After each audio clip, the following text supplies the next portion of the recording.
Hi, this is Andrea Kane, and I'm here with you for HIT 330 Healthcare Delivery Systems. We are on week 15, and this is the second lecture for this week on chapter 18, which is performance improvement. And before I go into this lecture, I want to really quick cover for you what's going to happen for the last week or so. So this week, week 15, you have a discussion and an assignment. You will have a quiz over chapter 12 and a quiz over chapter 18. Then next week is week 16. You will have a discussion, you will have a reflective paper, and then you have an opportunity for extra credit. So that is what we have to finish off this semester. Our unit objectives in our syllabus for this week are 9.9.1 through 9.9.6. And that's all about quality in healthcare. And chapter 12 was about healthcare information and how it is used, because you have to have information in order to look at performance improvement. You also need statistics, but we are not going to cover that here because in spring of your final year in the program, there is a statistics class, and trust me, we go very in-depth into healthcare statistics at that point. So that's not why we're not covering them at this time. But there is a chapter on healthcare statistics in your textbook if you do want to take a look at that and kind of give yourself that as background before you dive into chapter 18. If you want to follow along, I'm on page 549 in your textbook. Performance improvement. This is a huge topic. The definition for this is on page 550. It's the continuous study and adaptation of a healthcare organization's functions and processes to increase the likelihood of achieving desired outcomes. To be successful, these improvement activities require the participation of everyone involved at every level of the process. That is so very true. Then it goes into these definitions, performance measurement, performance indicators, financial indicators, productivity indicators, all of those. I'm going to leave you to look at those in your book on page 550 and take a look at those. I'm going to move on into traditional performance improvement process. And this is shown on figure 18.1, page 551. You start out identifying what performance measures you're going to look at. Which ones you think have value to your organization or your situation. Maybe you are trying to do some benchmarking, whether that's statewide or nationally, to see where your organization is performing, those types of things. So you identify what it is that you're going to measure. Then you measure the performance. You actually start seeing where do you line up, what's going on in your organization for that performance measure. Then you take that performance information and you start analyzing it and comparing it. And you want to do this with both internal and external data. And once you've analyzed it, then you identify where can you improve, what needs to be improved, what are some ways that you can improve it, and you implement those. And then you perform ongoing monitoring. You check and see, did your fixes work? Has your performance improved? Has the process become more efficient? Is there greater employee satisfaction or physician satisfaction or whatever it is that you were aiming for? If not, then you identify, okay, what's not working, and you start the cycle over again. This should be a never-ending cycle. There should always be until you've reached the point where you're at optimal performance, and then you just want to check on it on a regular basis to make sure you're maintaining it. But when you're in the improvement process itself, those are the major steps according to the traditional setup. Moving on.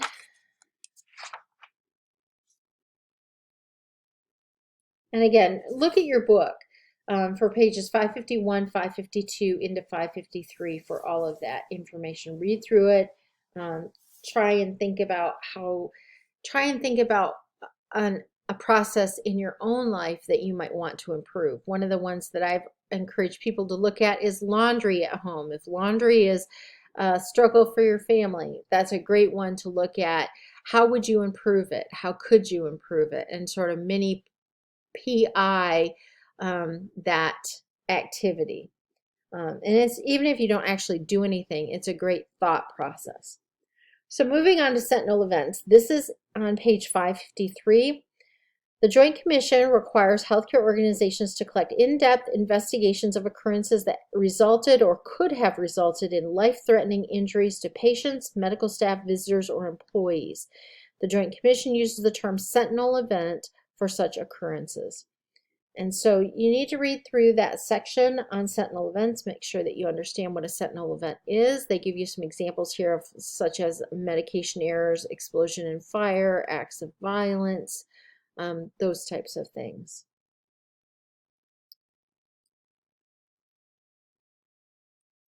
Quality dimensions. This is the bottom of page 553. There's 3 types of quality indicators or standards against which patient care is measured to identify a level of performance for that standard.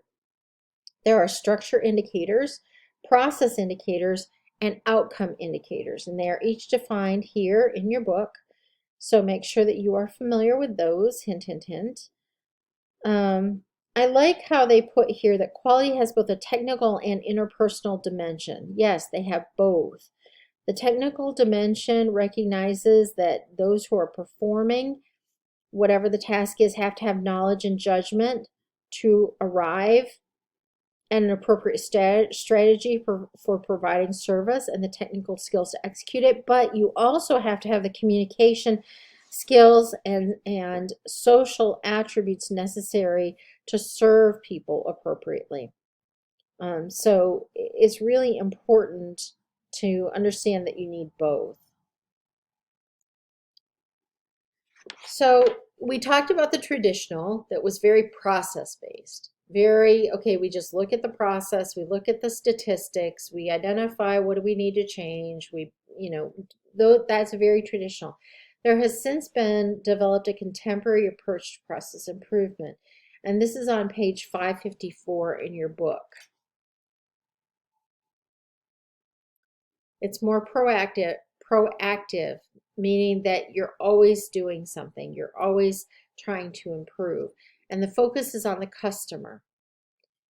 And next spring you'll have a class, not this coming spring, but the spring of your last year of the program, you'll have a class in quality management, and we really go through all of this in extensive detail. So again, right now we're just introducing the whole concept to you, but we will go through it and really dive into it.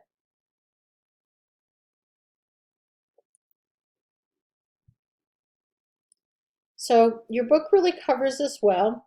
It talks about how quality is meeting or exceeding customer expectations. You have internal and external customers, how scorecards are used. The primary focus is on the customer, and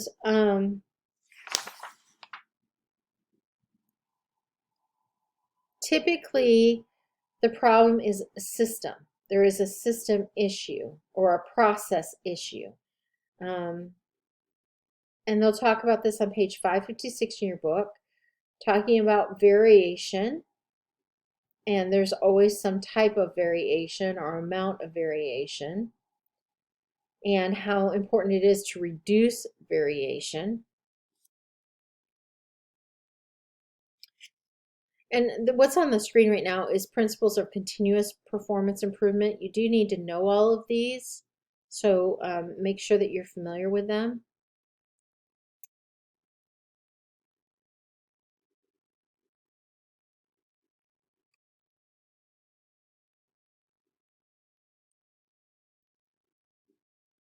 And this, I'm catching back up on page 556 with problem is usually the system, and variation is constant, but you want to reduce it as much as you can.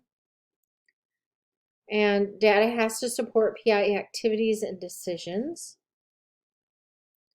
You can't just make off-the-cuff decisions. They have to really be data-driven in the world that we live in now, which makes a lot of sense if you think about it. Support is needed from the top down, and it should be a part of organizational culture.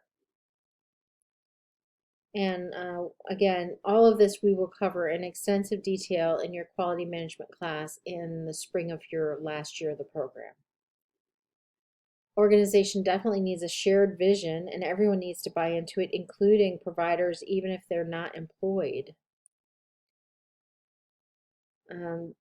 Both frontline staff and management need to be involved in PI.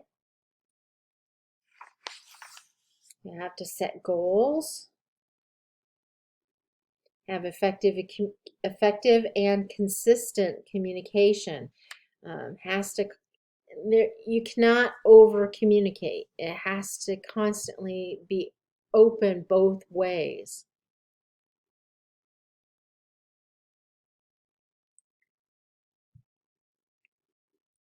And then celebrate success. Formal performance improvement activities. This is on the bottom of page 558, talks about benchmarking. So be familiar with that. And list check sheets, data abstracts, and time ladders. And again, you just need to be familiar with these. You just need to know those definitions. We're not going to get into a whole lot of detail with all of these things.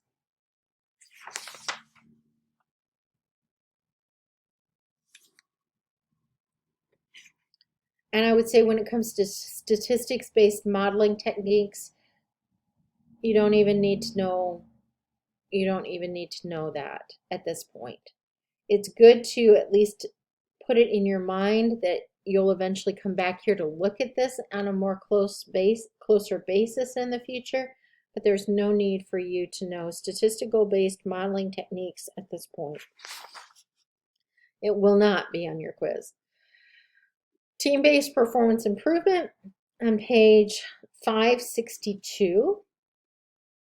That you need to know what the team's success depends on. There's 9 elements, and they're all listed out for you. Make sure that you understand about identifying customers and their requirements, documenting current processes, and identifying barriers. And benchmarking. What is benchmarking? Gotta catch my screens up here, sorry. I guess I went back a little too fast. Okay, so there's the team-based performance improvement, the 9 elements, and those are listed in your book, again, page 562. And identifying your internal and external customers and their needs, making sure your processes are modified to meet those requirements, documenting current processes and identifying barriers. There's some questions that you need to ask as you go through that. Benchmarking, what is it and how is it done?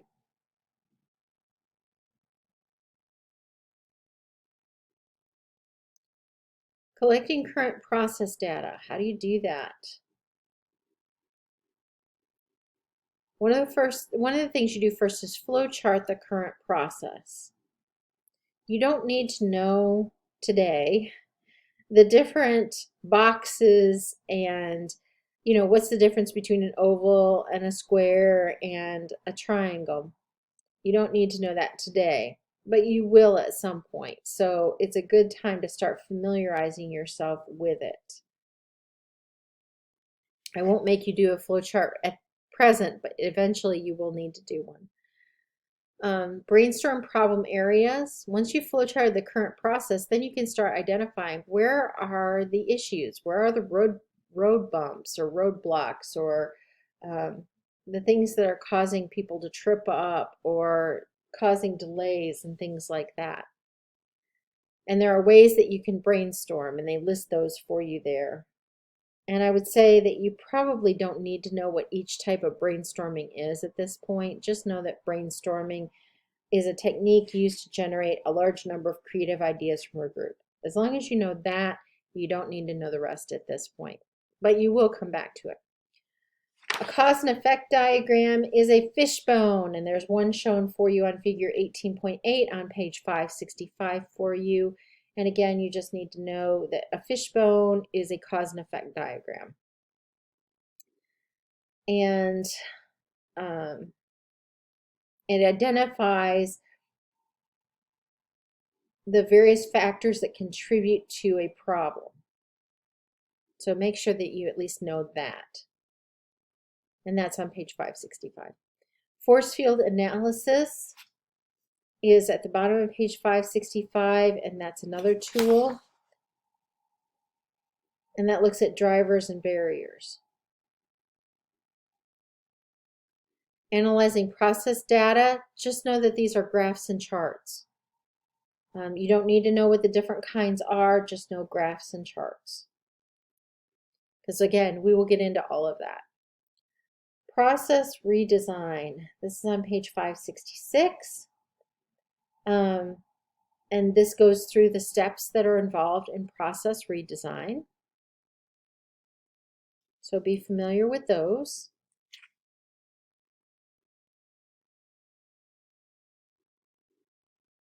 Recommendation for process change. Make sure that you need to document recommendations, present those to senior leadership or whoever is making the decisions. And it should be after you've received and analyzed all the data. Make sure that you include the findings.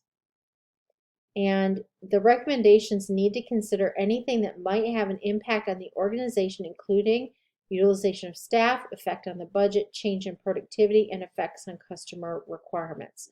Make sure you know those details. And they are bulleted underneath change for process. Or I'm sorry, underneath recommendations for process change.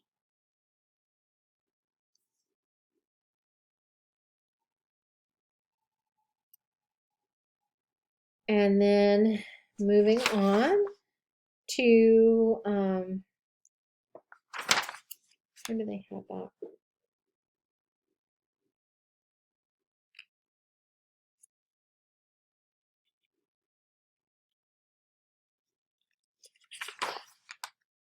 Oh, okay, sorry. Moving on to page 568, they're going to talk about the more traditional management functions of planning, organizing, directing, and controlling.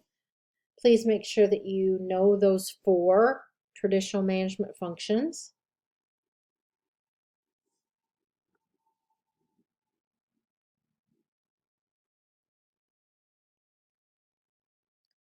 And it talks about seeing chapter 19 for information on management functions.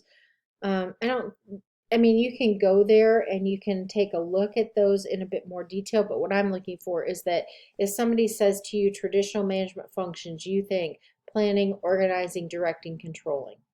That's what I'm looking for. Talks about how you may need to restructure the organization or create a new culture. Sometimes you find that along the way.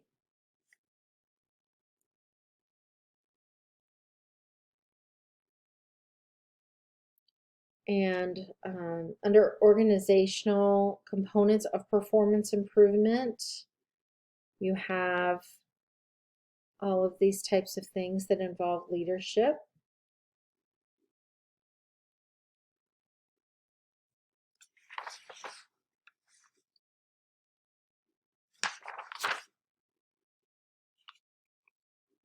And again, I don't expect you to know all of this.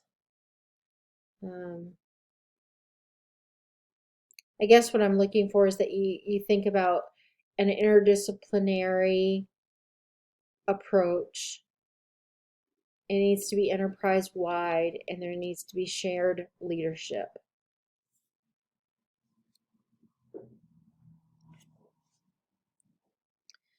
Clinical practice guidelines and protocols. This is on page 569.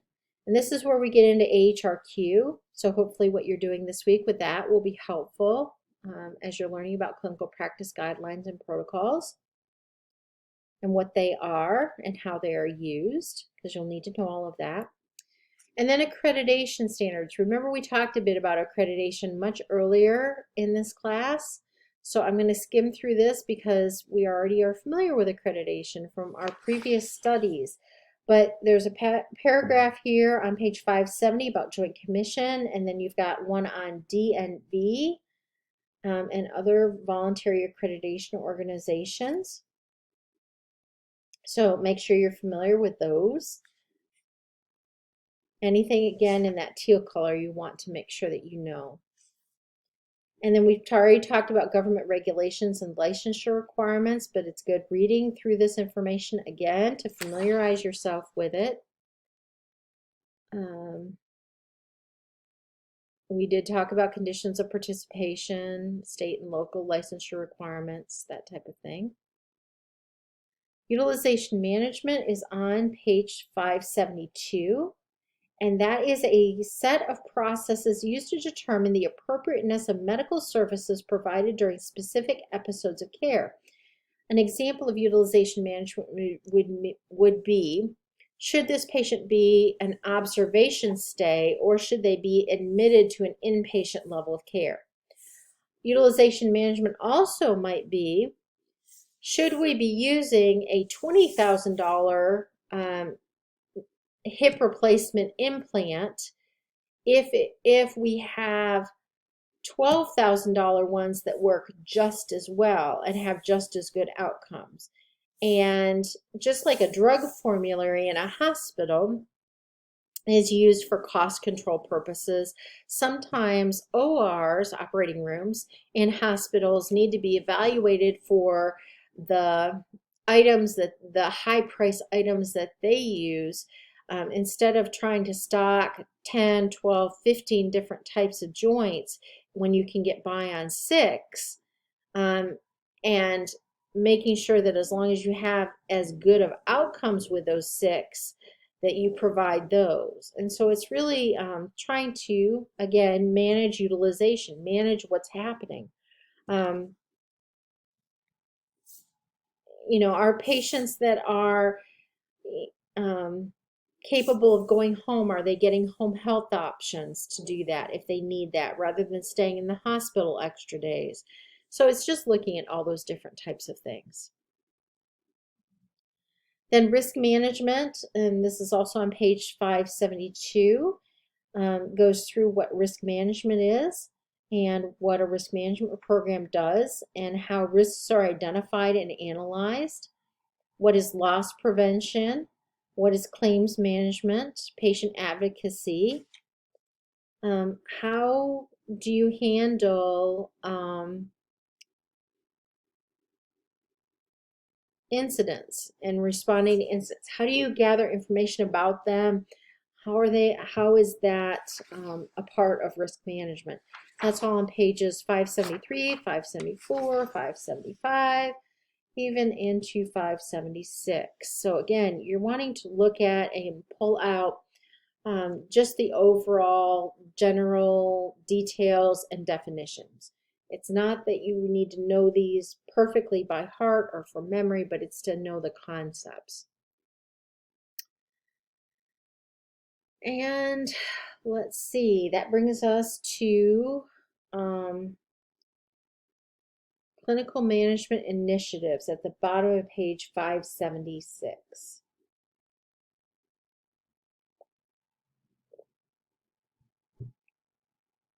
And this gives us some information about accountable care organizations, which we'll discuss further. So again, you just really need to know that definition.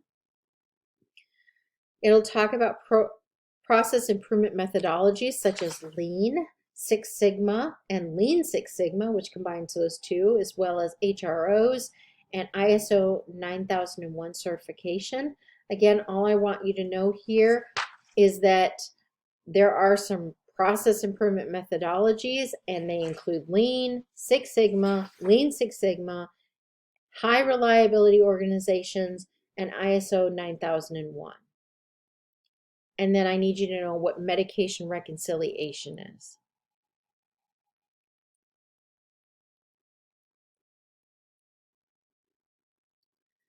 And how that works right here on the screen. So shared governance, they're going to talk about this, I guess.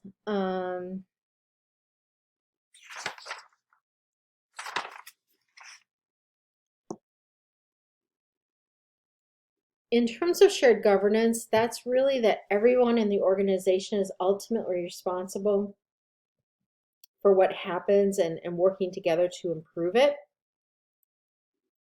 I'm sure there's a better definition in the back of your book. In fact, I'll look that up and tell you what that is. Actually, there's not. I am shocked. All right, so we'll just ignore that for now. But anyway, as an organization needs to determine their level of performance on quality and safety. They need to know what their outcomes are. They need to make sure their organization is structured accordingly. They need to be doing patient surveys and have organizational systems in place. They need to do internal and external measures. And HIM can be involved in all of those. We have not always been invited into some of those areas, but we have the background and understanding to be able to benefit organizations by being involved in those areas. And I can tell you from being in healthcare the last 25 years, well, I've been in there longer than that, but in terms of management, actual management experience, I had close to 25 years of leadership experience in healthcare organizations, and absolutely, we as HIM professionals can benefit ourselves from being involved, but we can also be of benefit in these areas to the organization. Not sure where they got this last slide. I guess they meant it as a summary for what we were studying. But again, I would just go back to this is high-level overview. You don't need to know all the details. You just need to know the major concepts for your quiz and for moving forward, because we will come back to this book in other classes and go back and study it. And at that point, you will have gotten so much other information that it'll be like this falls into place for you. And it's like, oh, yeah, I get that. So this first time through, it may have felt like Greek, and it may have felt like you were trying to go through mud to learn this information, and I apologize for that. But it will come back handy for you in the future. So hang in there. You're on week 15. You only have one more week after this. You've got this. So take care, and we will be all set. All right? If you have any questions, shoot me an email. One other thing before I end, I want to say thank you. Thank you for coming on this journey with me this semester through HIT 330. I learned a lot. I learned some things that didn't work very well that I'll be changing up for next fall. Learned some things that did work okay, and really appreciated the feedback that you all have given me in different ways. So thank you for coming on this journey. Looking forward to seeing you for next semester classes.